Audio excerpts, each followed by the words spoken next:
Howdy. Jhoira Weatherlight Captain is one of the easiest Magic the Gathering commanders to build an overpowered deck around, so I decided to mix things up a bit. Today I'm going to build a commander deck around Jhoira, but because winning is overrated, I'm going to exclusively focus on funny rather than actually making a good deck. Real quick before we get into it though, I just want to say that this is a new style of video for me, so if you like it, be sure to give this video a thumbs up and drop a comment if you want to see me do something like this again. First, we need to look at Jhoira to see what the card actually does. She reads, whenever you cast a historic spell, which is any artifact, legendary, or saga spell, draw a card. That's it. Very simple. The reason this card is so easy to make a broken deck on is because of one of those card types. Artifacts. Artifact decks have an extremely high power level ceiling, and they are really easy and relatively cheap to make really powerful. Most Jhoira decks are artifact decks, and this is the reason they're so commonly overpowered, not because Jhoira herself is all that broken. The deck I'm making today is going to be an artifact deck as well, but don't worry, it's not going to be like any other artifact deck that you will see in a Jhoira's commander deck. I can guarantee you that. This one doesn't do anything. Some artifact decks win with Urza Lord High Artificer or Kappa Cannoneer and a bunch of cheap do-nothing artifacts. Some artifact decks are more token-based, running cards like Academy Manufacturer and Tivit, Seller of Secrets, to generate insane amount of artifact tokens. Some might even run Tidespout Tyrant and ruin everybody else's lives. But not this deck. This deck is going to be a little bit different. It starts with the Jhoira's card draw, but how do we take advantage of that to the extreme? Well, by playing 0 mana artifacts. There are a lot of artifacts that cost 0 mana. Some of the good ones include Mishra's Bauble, Ornithopter, and Spellbook. But remember, I don't want this deck to be good, so I'll put in some bad 0 mana artifacts too, such as Gusta's Scepter, Claws of Gix, and Fountain of Youth. There are also cards that let us cast artifacts for cheaper, like Cloud Key, Semblance Anvil, Herald of Kozilek, and Foundry Inspector. Fantastic! Now we can cast 1 and maybe even 2 mana artifacts for free. That lets us play cards like Chromatic Star, Nutrient Block, and a World Map for 0 mana.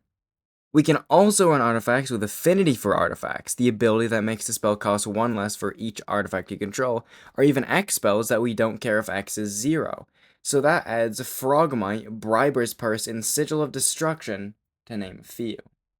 In addition to casting cheap artifacts, we can also get cards that generate us even more card draw, like Golden Egg or Instant Ramen, both artifacts that draw a card upon entering the battlefield.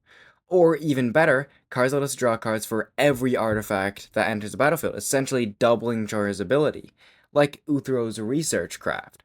But that card is kinda good, so let's add some more crap cards to balance things out. How about Dark Steel Relic, Delph's Cone, and Shifting Wall? That's better. We can also put in some more mana generation so we can get our commander out sooner, as well as some of our enablers, such as Cloud Key. Everflowing Chalice, Hedron Crawler, and Automated Artificer should do the trick. One cool thing about Everflowing Chalice is you may notice that it costs 0 mana and has multi-kicker. Well, if you get it in the early game, you can cast it for 2, maybe even 4, and have an extra 1 to 2 mana on the rest of your turns. But if you draw in later turns and the mana doesn't really do much for you, you can just cast it for 0 and draw a card with Jhoira. So, to recap slightly, the game plan is to cast as many 0 and 1 mana artifacts as possible, and because we draw a card off of casting each and every one of them, we will be able to do this for a long time. However, because we only have a finite amount of artifacts in the deck, we are bound to run out of gas eventually. So how do we fix that? How do we make sure there are always artifacts in our hand? Here's an easy solution for you.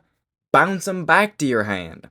Of course, we can use the previously mentioned Tidespout Tyrant, but that card is way too powerful for the crappy deck we're making, so instead, let's put in Hurkyl's Recall, Rebuild, and Filter Out, all of which allow us to bounce all of our artifacts back to our hand at instant speed. Now we can replay our millions of artifacts again, drawing millions more cards. Now, I could also run Paradoxical Outcome, so we can bounce artifacts, draw a card for every one we bounce, and then cast them again to draw even more. Or, because we're drawing so many cards, we could even run Laboratory Maniac or Thassa's Oracle, so we don't lose from decking ourselves. But on the other hand, we're not trying to make a good deck. Alright, so we have a bunch of cheap artifacts. cards that make the cheap artifacts even cheaper, and cards that let us replay all of our artifacts again for more card draw. What now? Now we can get into the cards that are actually good. There's 7 of them. The first 3 all do essentially the same thing. They're Firebrand Archer, Kessig Flamebreather, and Weftstalker Arden. These cards all deal 1 damage to each opponent whenever we cast a non-creature spell. For example, an artifact. The next 2 are a goofy little combo that I just had to include. The first is Weapons Manufacturing, which says, whenever a non-token artifact you control enters the battlefield, create a colorless artifact token named Munitions with, when this token leaves the battlefield, it deals 2 damage to any target.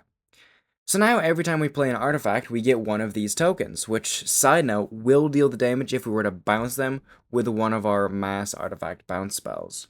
The other card in the combo is called Engineered Explosive, and it is an artifact that costs X and has Sunbursts, an ability that puts a charge counter on the artifact when it enters for every color of mana spent to cast it. Its only other ability says, pay 2 colorless mana and sacrifice Engineered Explosives, destroy each non-land permanent with a converted mana cost equal to the number of charge counters on Engineered Explosives. On its own, it's not great, but if you have Weapons Manufacturing, it's a whole different story. You see, I mentioned earlier that you could put some X artifacts into the deck just so we can have more 0 mana stuff, and that is because unless the card says specifically that X can't be 0, then you can pay 0 for any X cost. If we pay 0 for Engineered Explosives, it will enter with 0 charge counters on it. So then, when we sacrifice it, it will destroy all non-land permanents with converted mana cost 0, aka every single munitions token that has been made from Weapons Manufacturing. So, if we have, say, I'll go on the high end, 17 of these munitions tokens, when we sacrifice Engineered Explosives, that means we have 34 damage that we can fling at the opponent's face or at a bunch of their creatures. The last 2 good cards in this deck are really what inspired the whole deck to begin with. They are my 2 favorite win cons this deck plays. Also arguably the only 2 win cons. These are Aetherflux Reservoir and Grape Shot. These cards do different things, but they both win you the game in the same way. Play millions of artifacts, and then win by casting Grape Shot, which will copy a million times, deal a million damage to them, or, with Aetherflux Reservoir, by paying 50 life and dealing 50 damage to your opponent's noggin.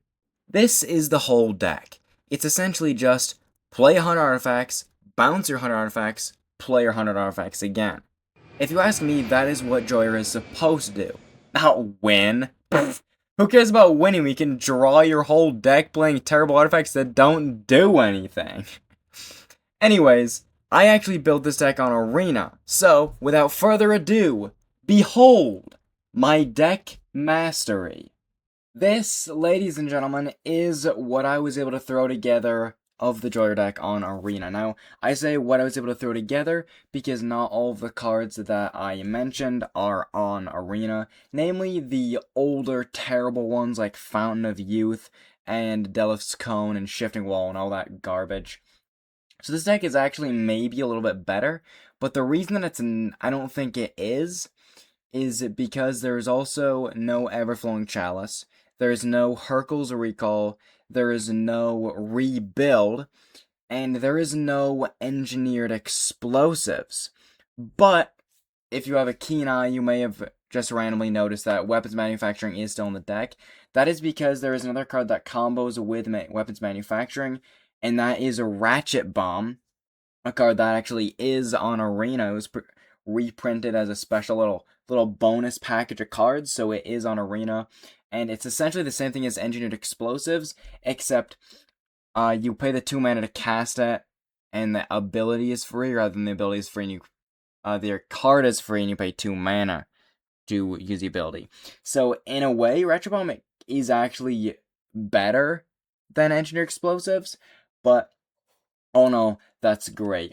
I mentioned Paradoxical Outcome not specifically not being in this deck, but I threw it in this deck because I only have Filter Out to return all of my artifacts. I didn't have, neither of the other 2 were on it. Those were Hurkyl's Recall and Rebuild. Neither of those were on Arena. Now, a couple cards that I didn't mention previously. Pack of Negation is a little bit of a counterspell, so is 3 Steps Ahead. And Chase Inspiration, Dive Down. All 4 of those cards are just, as well as It'll Quench You too. All 5 of those cards are to protect Jhoira, because the format this is Brawl, not actually Commander, so it's going to be 1v1. So there's a lot more evil people out there that kill your Commander, so I wanted some cards to protect Jhoira, because I kind of can't use this deck if I'm not drawing the cards. Other than that, it's basically the same deck. I also found a neat little card called Uthros Titanic Godcore, which is a pretty silly card. I don't think it's necessarily good, because it's going to take so long to be able to activate that ability, but it is pretty funny. I just wanted to point that out. This is the deck. There is all of 41 artifacts in this deck. I'm sure you're wondering how this deck runs, how it works, if it's any good, if it's as bad as it looks like it would be. Well, there's only one way to find out, and that is by clicking the play button and seeing it for ourselves.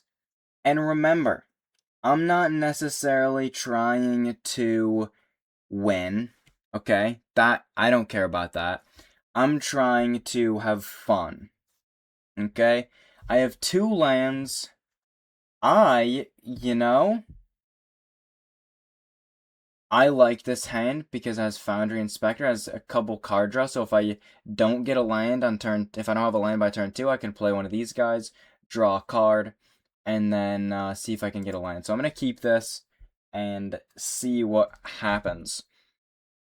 Now, I probably should mention, this deck is running 38 lands. Normally in Commander, you would run 40 lands and 60 spells, but because I have so many 1-drops, 2-drops, and 0-drops even, that I didn't really feel like I needed the lands, so I just put 2 less lands.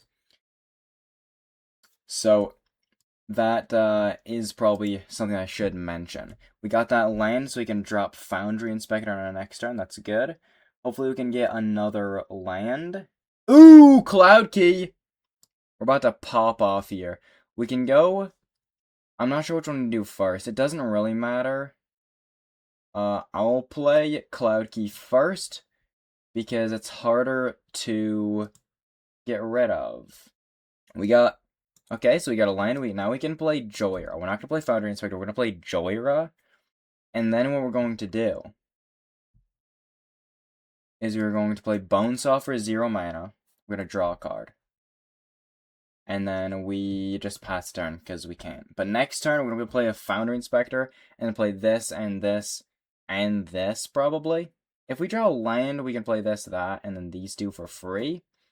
If we don't draw a land, we might not be able to play... We're not going to be able to play the Mechanist if we don't play land. But yeah, let's see what they do first. They might just cast their Commander. Although they didn't last turn, they could have. Gonna tap for a black. Okay, you're really gonna destroy my creature? See what I mean? I didn't have enough mana to cast a Dive Down. Unbelievable. And I actually don't have enough mana to cast Jhoira, so what I think I'm gonna do is I think I'll set myself up so when I do play Jhoira, I can pop off. And how I do that is with 4 mana, I could play Psy, or the Mechanist, or Foundry Inspector. I can't play 2. I can only play 1 of each one of those cards, which is slightly annoying because I'm getting a little bit mana screwed here. But that shouldn't be an issue. We just, let's throw out Psy. And then we can play Lembas to scry and draw a card when that enters. And make a 1/1. I actually do want the land, so I'm going to keep that on top. I'm going to draw, and I can play it for the turn. And I can play Golden Egg, which I drew. Nice. That's also going to draw me a card and give me another 1/1 Thopter. And Chromatic Star is going to be free. But it doesn't draw me a card, so I think I might hang on to that one, because I don't really need it. I think I want to save it until I have Jhoira. I just need one more land to recast right from the command zone, so hopefully if I can get a land this turn, that'll be Nido Beans, but maybe... Gonna sacrifice to make 2/2/2s. Okay. Then he's going to destroy... Whew. At least my Cloud Key survived. I don't mind. And, I draw a card from... Ooh, Mystic Forge. That's a good draw. That is a really good draw. I don't really like that, but hopefully, I think the Scythopters can probably just keep up with that.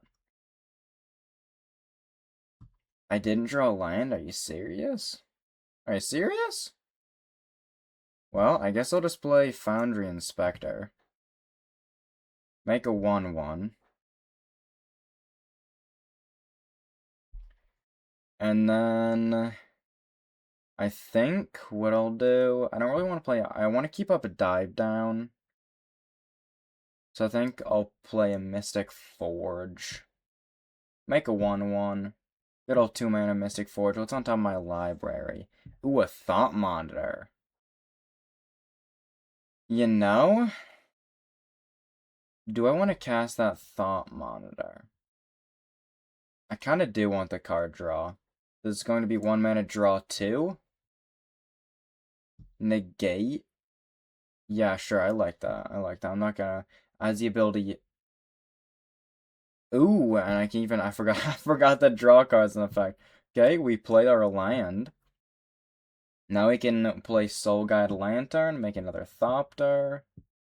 We have a land here. We can play our Chromatic Star. Ooh, and we can exile one of their cards. You know, I'm going to exile... Does not matter in the slightest, but he's more likely to be able to reanimate a creature, so I'm going to delete the Ice-Still Explorer. And then I think I pass the turn. I want to save Chromatic Star to be able to draw a card with a Jhoira on my next turn. So that's what I'm going to do. I'm going to not attack into his 4/4, pass the turn, and we can activate Mystic Forge to get rid of our land at the end step, so we can hopefully draw an artifact.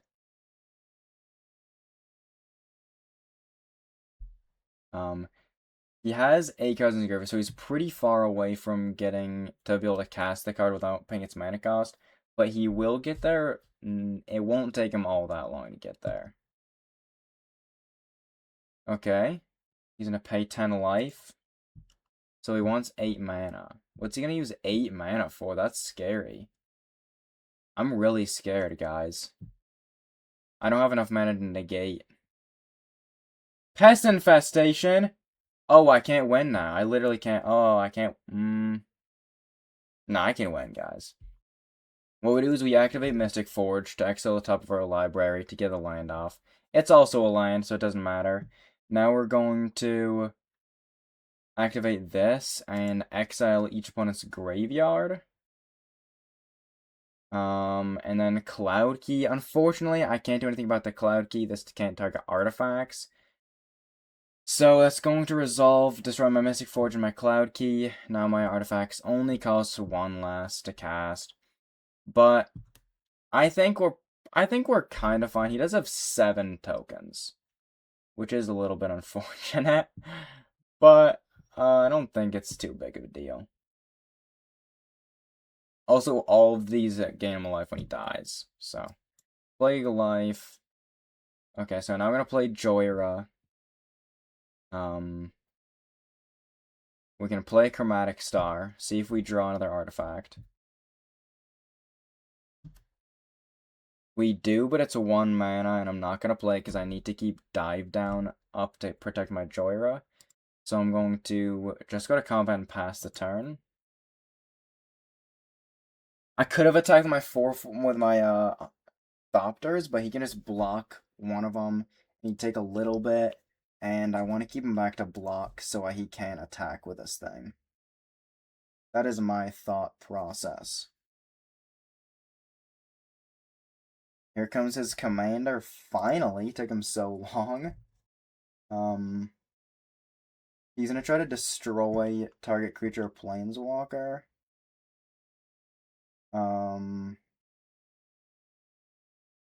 Okay. He's gonna target... Oh, he's gonna target my Sai. Okay.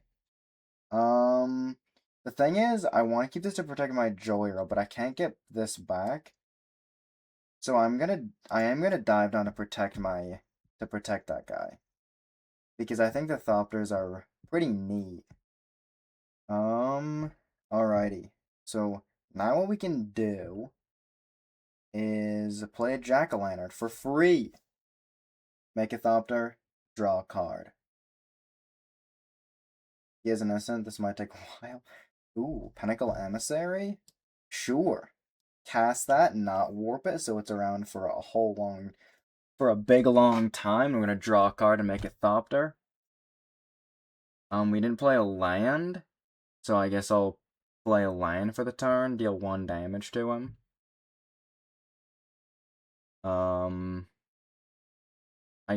I can play this, though. I guess I'll play this, the Mechanist. And it's gonna be a legendary, so I draw a card. Neato beans. Love to see it. I have 2 mana open. And I'm going to pass to hold up negate, I think. And you know, these things do have flying, so I think I am going to attack with him this time. I kind of want to just attack his thing. So here, what I'll do is... Stop it. Stop it. I'm going to send 2 at his commander, because he only has 1 flyer. And then the other 3 at him. So then he can either... So he's gonna take 3 damage. He's probably gonna take 2, and his commander's gonna die. And that'll slow him down a little bit. I'm not sure why he blocked that one, because it doesn't matter anyway. Maybe he has... Nope. Okay. Just takes an unnecessary damage. Love to see it. And now we couldn't negate... Ooh! Wait, he didn't? Okay, so he might have a Reanimator spell. Because he didn't take the story... Because part of it, Grist, is when it's not on the battlefield, it's a 1/1. And that when your commander dies, you can put it into the command zone. It's like just an option you can do. It's like everybody always does it, but this guy, because it's... Maybe he wants a 1/1 in his graveyard. He only has 5 cards in his graveyard, so it's not to get Cemetery Tampering there. So he might have a Reanimator spell in his hand, and he's going to reanimate his Planeswalker. I don't know why else he wouldn't... put in his command zone. Okay. Just making more pests. I don't really think those pests are going to do much for him. He's going to start attacking with them. All of his tokens have indestructible. Okay, he concedes. Okay, that's fair. But yeah, I think that was a pretty good example of what this deck does. Unfortunately, I didn't get to actually Paradox Outcome or filter out that game, but that's only 2 cards in the deck. I also didn't get weapons manufacturing combo either, but this deck isn't designed for 1v1. I don't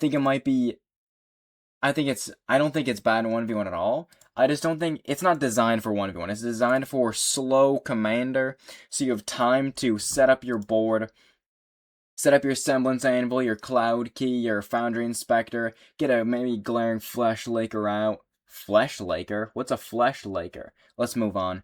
So, this is to, like, start slow, set up, get Jhoira out, get some, maybe Cloud Key, Foundry Inspector to make your cards cheaper, maybe Mystic Forge to set up, maybe even a Sai or a Firebrand Archer type effect, so you can kind of set up, and then then once you have those start set up, probably around turn 4, like 5 or 6 even, that's when you're gonna start really playing the artifacts. You know, artifact after artifact after artifact. Best case scenario, almost all of them are gonna be free because of all these things that make artifacts cheaper.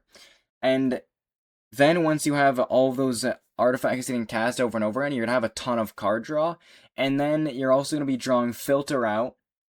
You could draw Filter Out or Paradoxical Outcome to bounce them, and usually how you use those is not actually on your turn, but you wait until the end step before your turn, because they're instants.